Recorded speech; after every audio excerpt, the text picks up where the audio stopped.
झाली होती का नाही झाली होती?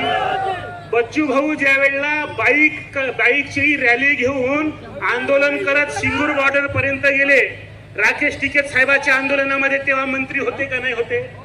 जेव्हा पहिलं आंदोलन 11 दिवसाचं उपोषण केला तेव्हा आमदार होते का नव्हते? मग सत्तेवर असतानाही ते आंदोलन करून राहिले होते आणि हे लोक म्हणते आता पडले म्हणून आंदोलन करते. हे बरोबर आहे का? हे बरोबर आहे का? आंबेडकर साहेबाचा आपण सन्मान करतो, त्याच्याबद्दल वादच नाही अजिबात, परंतु आंबेडकर साहेबाच्या डोक्यामध्ये असणारं जे कचरा आहे हा कचरा साफ करणं आवश्यक आहे.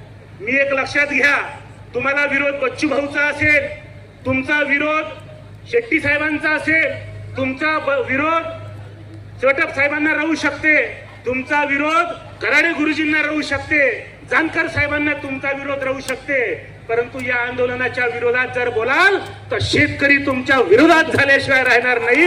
हे लक्षात ठेवलं पाहिजे. हे सगळ्यात महत्वाची गोष्ट आहे. लक्षात ठेवा, आमच्या आता जयच्या घरामध्ये शेती पंप आहे, शेतामध्ये शेती पंप बिघडलं तर दुरुस्त करायला येते काय MSEB वाले? काय म्हणते ते? सोलर साठी अर्ज करा म्हणते. बरोबर आहे? सोलर साठी अर्ज करा. सोलर पंप लागलं, तुमच्या 10 एकर जर शेत असन तर 100 फुटावरून पाणी ओढून 10व्या एकरामध्ये सोलर पंप नेऊ शकते का? नाही नेत ना. आणि मग ते सोलर पंप जर पाणी नेत नसेल तर दुसरा नियम आहे, ज्याला सोलर पंप भेटलं त्याला मीटर साठी सुद्धा अर्ज करता येत नाही. बरोबर आहे? हे कायदे रद्द झाले पाहिजे का नाही? हे GR रद्द झाले पाहिजे का नाही? आणि याच्यासाठी मी पहिल्यांदा नतमस्तक होतो तुमच्या सगळ्या मायबापाच्या, शेतकरी मायबापाच्या चरणी, का तुम्ही शेतकरी म्हणून लढायला तयार झाले. नाही तर हिंदू मुसलमान म्हटलं की आम्ही सटासट तलवारा काढतो. हिंदू खतरे में है आणि मुसलमान खतरे में है म्हटलं का सटासट आमच्या तलवारा निघते. अरे ना हिंदू खतरे में है ना मुसलमान खतरे में है, जरा गौर से तो देख, यहाँ पर हमारा भाईचारा खतरे में है, किसान मजदूर हमारे सारे भाई खतरे में है. मला सांगा भाऊ, हिंदूचा देव वेगळा आणि मुसलमानाचा देव वेगळा राहिला असता कराडे सर, तर मला सांगा मुसलमानाच्या अल्लानं पाठवलेला पाऊस हिंदूच्या शेतात कधी पडला असता का? पडलाच नसता. आणि हिंदूच्या देवानं जर ऊन पाठवली ते मुसलमानाच्या वावरात कधी पडली असती का मावशी?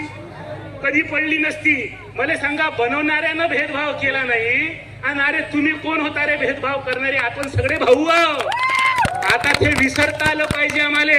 आणि महत्वाची गोष्ट तुम्हाला सांगितली पाहिजे मी या ठिकाणी, की हिंदू मुसलमान म्हटलं की लवकर लढाया करता येते. आपल्याला वेगळं वेगळं केलं की यायच्या पोड्या शेकता येते. लक्षात ठेवा. आणि म्हणून ते हिंदू मुसलमान म्हणते, त्याने काही घेणं देणं नाही आहे हिंदू मुसलमानाचं. मला सांगा, मरणारे जे शेतकरी आहे हे हिंदू आहे का नाही? मग सरकार हिंदूच आहे का नाही?